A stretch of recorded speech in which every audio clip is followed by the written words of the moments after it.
በሆርሙዝ ሰርጥ ኢራን አዲስ ተአምር ሰራች። የአሜሪካው ግዙፍ ድሮን አመድ ሆነ። ተልእኮውን የተወጣው አዲሱ የኢራን ሚሳኤል ስትራቴጂካዊ ቦታ በሆነው የሆርሙዝ ሰርጥ ባህረ ሰላጤ ሰማይ ላይ የማይደፈረው የአሜሪካ አየር የበላይነት ጋሻ ሲፈራርስ ብሎም ዓለም አቀፍ ወታደራዊ የኃይል ሚዛን ታሪካዊና አስደንጋጭ ክስተት ሲያስተናግድ ተመልክተናል። ወደር የለሽ የቴክኖሎጂ የበላይነትን በተላበሰና ትንፋሽ በሚያስቆም አስደናቂ ትዕይንት የኢራን ኃይሎች በሚሊዮን የሚቆጠር ዶላር የሚያወጣውን የአሜሪካውን MQ-9 ሪፐር ድሮን ሙሉ በሙሉ በማውደም ይህን የአሜሪካ የሰማይ ላይ አይን ወደ አስፈሪ የእሳት ኳስነት ቀየረው። በቄሽም ደሴት ላይ እንዲከሰከስ አድርጎታል። ይህ ድርጊት በእድል የተገኘ እድል አልነበረም። ይልቁንም የዘመናዊ ጦርነትና ስልትን ኢኮኖሚ ሙሉ በሙሉ በለወጠች ሀገር የተቀነባበረና ምንም እንከን የማይወጣላት የኢራን ጥቃት እንጂ። ይህ አስደንጋጭ ክስተት ለዓለም ትልቅ የማንቂያ ደውል ሆኗል። ኢራን ተከታታይና የማያባራ ጫናን በመቋቋም ብቻ ሳይሆን ይበልጥ ጠንክራ ተስላ ፍጹም የበላይነትን ተቀናጅታ መውጣቷን አረጋግጧል። በሀገር ውስጥ በምህንድስና ጥበብ የተሰሩ የአብዮታዊ የጦር መሳሪያዎችን በማሰማራት የኢራን ጦር ፍጹም ሉዓላዊነቱን በማያሻማ ሁኔታ አሳይቷል። በጣም ውድ የሆኑትን የምዕራባውያን ቴክኖሎጂዎችንም ከጥቅም ውጭ አድርጓቸዋል። ለመሆኑ ይህን አስደናቂ ድል እንዴት ተገኘ? የዓለም ውዱ ድሮን እንዴት ወደመ? ኢራንን ድልን ያላበሰ አዲሱ የአየር መከላከያ ሚሳኤልስ የትኛው ነው? እምናያችሁ ይሆናል። ውድ ተመልካቾቻችን ቪዲዮአችን ሰዎች ጋር እንዲደርሱ ላይክ እንዲሁም ቻናላችንን ሰብስክራይብ አድርጉ። ሐሳብ አስተያየታችሁን ኮሜንት ስጡ። አብራችሁን ቆዩ። አስደናቂው የኢራን ድርጊት የአሜሪካን የአየር ጥቃት በማክሸፍ የሰማይ ላይ የበላይነትን መቀዳጀት ለአስርተ ዓመታት አሜሪካ በመካከለኛው ምስራቅ ያላትን ኃይል ለማሳየት እጅግ ውድና ቁጥራቸው የበዛ የጦር ጀቶች፣ ስውር ቦምብ ጣዮችና የስለላ ድሮኖችን ስትጠቀም ቆይታለች። ይሁን እንጂ በሆርሙዝ ባህረ ሰላጤ የታዩት የቅርብ ጊዜ ክስተቶች ማንም የማይሞግተው የአሜሪካን የአየር የበላይነት ዘመን በኢራን ስትራቴጂካዊ ብልሃት እጅ ሙሉ በሙሉ ማብቃቱን ያለምንም ጥርጥር አረጋግጠዋል። የኢራን ወታደራዊ መሐንዲሶች በቀላሉ ኢላማ ሊደረጉ የሚችሉ ግዙፍ የራዳር ጣቢያዎች ከአሜሪካ ጋር በዶላር ለመወዳደር ከመሞከር ይልቅ የዘመናዊውን ያልተመጣጠነ ጦርነት ህግጋት ሙሉ በሙሉ ቀይረውታል። ከባህላዊው የምዕራባውያን የስለላ እይታ ሙሉ በሙሉ ተሰውረው የሚሰሩ እጅግ ተንቀሳቃሽና ጥቃት የማይበግራቸው እጅግ ውስብስብና ገዳይ የአየር መከላከያ ኔትወርኮችን ዘርግተዋል። የፍጹም የበላይነት የመነጨው አሜሪካ ልትቋቋመው ከማትችለው የጽናት የቅልጥፍና የሀገር ውስጥ የማምረት አቅም ፍርድ ፍልስፍና ነው። አሜሪካውያን የጦር ስትራቴጂስቶች ጠላቶቻቸው በቀላሉ ሊጠቁ በሚችሉ የተማከሉ የዚህ መዋቅሮች ላይ ይተማመናሉ ብለው ዘውትር ያስባሉ። ኢራን ግን የመከላከያ አቋሟን በከፍተኛ ጥበብ በተለያዩ ቦታዎች በትኗለች። ርካሽ፣ እጅግ የረቀቁና በቀላሉ ሊደበቁ የሚችሉ በርካታ ከምድር ወደ አየር የሚተኮሱ የሚሳኤል ስርዓቶችን በማሰማራት የኢራን ኃይሎች የአሜሪካን የአየር ጥቃቶች በተግባር ሽባ አድርገዋል። ማንኛውም የአሜሪካ ጀት ወይም ድሮን ወደ ኢራን የአየር ክልል በሚገባበት ጊዜ ገዳይ የሆነ አጥላፊ ሚሳኤል ከየትኛውም አቅጣጫ ሊወጣበት ወደሚችል ሰፊ የፈንጂ ቀጠና ውስጥ ይገባል። በመጨረሻም ይህ የአሰራር ለውጥ በምዕራባውያን ኃይሎች ላይ በክልሉ ያላቸውን ፍላጎት ለመጫን በሚመኩርበት ሁኔታ አዋራጅ እውነታን ያሳያል። የኢራን ስትራቴጂ ግትርና በቀላሉ ሊለዩ ከሚችሉ የማስወንጨፊያ ቦታዎች ይልቅ ለተንቀሳቃሽነትና ፈጣን ስምሪት ቅድሚያ መስጠቱ የጠላቶቻቸውን የቴክኖሎጂ ብልጫ ሙሉ በሙሉ አምክኖታል። የአሜሪካ አብራሪዎችና የድሮን ኦፕሬተሮች አሁን በሚሊዮን ዶላር የሚቆጠሩ ንብረቶቻቸው በማይታዩና እጅግ ገዳይ በሆኑ የኢራን ጠባቂዎች አደጋ ውስጥ በሚወድቁበት እውነታ ፊት ለፊት ተጋፍጠው ይገኛሉ። የአከርካሪ ያልሆነ ስልታዊ የበላይነት ኢራን የራሷ የአየር ክልልና የባህር ድንበሮች ፍጹም ባለቤት ሆና እንድትቀጥል ዋስትና ይሰጣል። ግዙፍ ውድቀት እንዴት ተከሰተ? ድሮኗ እንዴት ወደመች?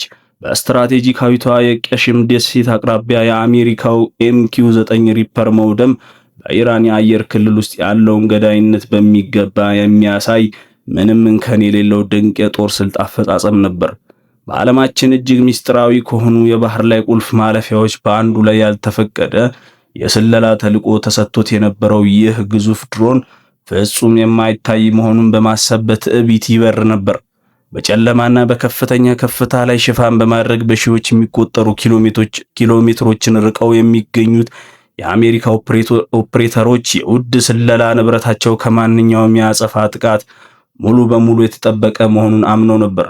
ሆኖም ከስር በጨለማ ውስጥ በትዕግስት በሚጠብቅ የማይታይ አዳኝ እየተከታተለ እየተለካና ኢላማ እየተደረገ መሆኑን ሙሉ በሙሉ ዘንግተውት ነበር። የአሜሪካ ሴንሰሮች ምንም አይነት የማስጠንቀቂያ ምልክት ሳያሳዩ የኢራን የመከላከያ ኔትወርክ አውዳሚ እርምጃውን ጀመረ። የኢራን ኦፕሬተሮች በቀላሉ ሊገኙ በሚችሉ የራዳር ዘመናዊ የኤሌክትሮ ኦፕቲካልና ሙቀትን ተከታትሎ በሚሄዱ የጠቋሚ ስርዓቶች ላይ በመመስረት አጥላፊ ሚሳኤሎችን በከፍተኛ ትክክለኛነት አስወነጨፉት። አጥላፊው ሚሳኤል እጅግ ከተሰወረና ተንቀሳቃሽ ከሆነ የማስወንጨፊያ መድረክ ላይ በመውጣት በሚያስፈራ ፍጥነት ወደ ሰማይ ተተኮሰ።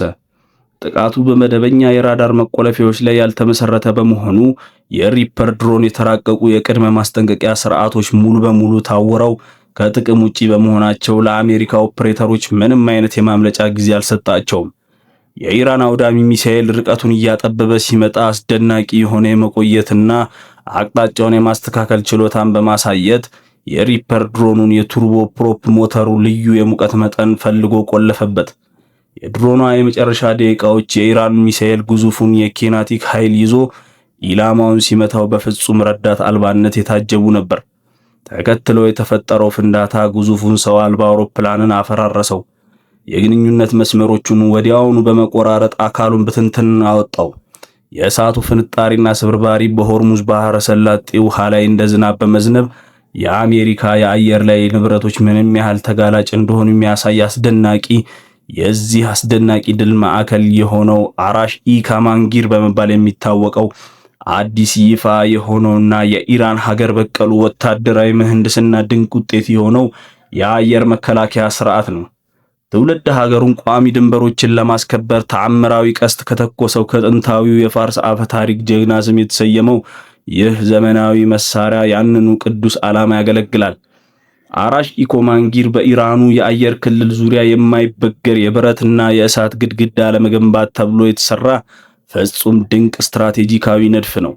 ይህ ስርዓት ኢራን የምዕራባውያንን የማዕቀብ ጥሳ የጠላቶቿን ቢሊዮን ዶላር የሚያወጡ የመከላከያ ፕሮጀክቶችን ሙሉ በሙሉ የሚያስንቅ ወታደራዊ ቴክኖሎጂ በራሱ አቅም መፍጠር መቻሉን የሚያሳይ አስፈሪ ማረጋገጫ ሆኖ ቆሟል።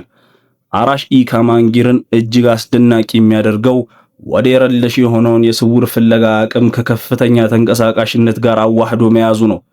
ግዙፍና ቋሚ የራዳር ጣቢያዎች እንዲሁም ሰፊ የሎጂስቲክ ድጋፍ ከሚያስፈልጋቸው ባህላዊ የምዕራባውያን የአየር መከላከያ ስርዓቶች በተለየ ይህ የኢራን አውዳሚ መሳሪያ ሙሉ በሙሉ ከእይታ ውጪ ሆኖ ይሰራል። ድንገት ብቅ እንደሚል ገዳይ ስርዓት ሆኖ የሚያገለግል ሲሆን ራቅ ባሉ ቦታዎች በፍጥነት ተሰማርቶ ኢላማውን በመምታት ጠላት ምን እንደመታው እንኳን ሳያቅ ቦታውን የመቀየር አቅም አለው። ይህ እንደ መንፈስ የማይታይ ተንቀሳቃሽነቱ የአሜሪካ ወይም የእስራኤል ኃይሎች በቅድሚያ ይህንን ስርዓት ኢላማ እንዳያደርጉት ወይም እንዲያዳፍኑ ፈጽሞ የማይቻል ያደርገዋል። ይህም ለኢራን ሁልጊዜ የሚንቀሳቀስና ሁልጊዜ የሚከታተል የማይጠፋ ጋሻ ሰጥቷታል። በአራሽ ኢኮማንጊር ውስጥ ያለው የቴክኖሎጂ ጥልቀት ባልተመጣጠነ የጦርነት አቅም ውስጥ እጅግ ግዙፍ የሆነ የእድገት ለውጥን ይወክላል። የጠላትን የራዳር ማስጠንቀቂያ ተቀባዮች የሚያነቃቁ ዘመናዊ የኤሌክትሮ ኦፕቲካል ፍለጋና ሙቀት ፈላጊ ሴንሰሮችን ጨምሮ የላቁና ድምጽ አልባ የጠቋሚ ስርዓቶችን ይጠቁማል።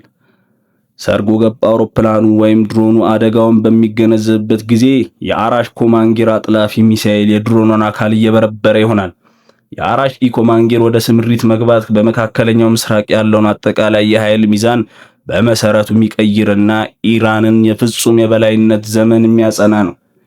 የአሜሪካው MQ-9 ሪፐር ለዓመታት በዓለም ዙሪያ ያሉ ሀገራትን ሲያሸብር የኖረ የአየር ላይ ባለመዋልና የቴክኖሎጂ ድንቅ ፈጠራ ተደርጎ በስፋት መቆጠሩ የሚካድ አይደለም።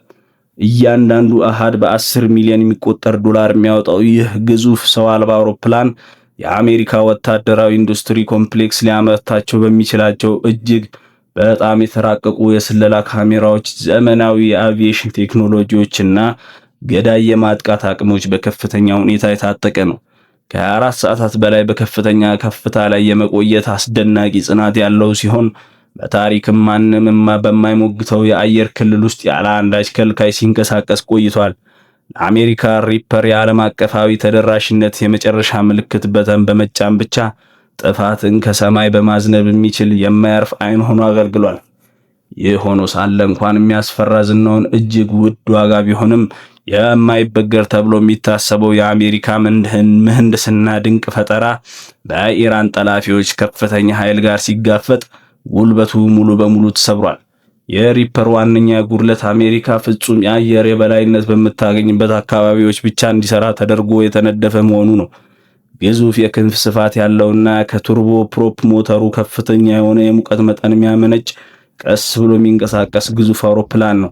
በቴክኖሎጂ ዝቅተኛ ከሆነ ጠላት አንጻር የጦርነት የበላይነት ቢሆንም በኢራን አየር መከላከያ ኔትወርክ እጅግ ዘመናዊና ስውር ፈላጊ ክራንቻዎች ጋር ሲገጣጠም ግን ወደ አንድ ውድና እጅግ ተጋላጭ ወደ ሆነ የተኩስ ልምድ ኢላማነት ይቀየራል።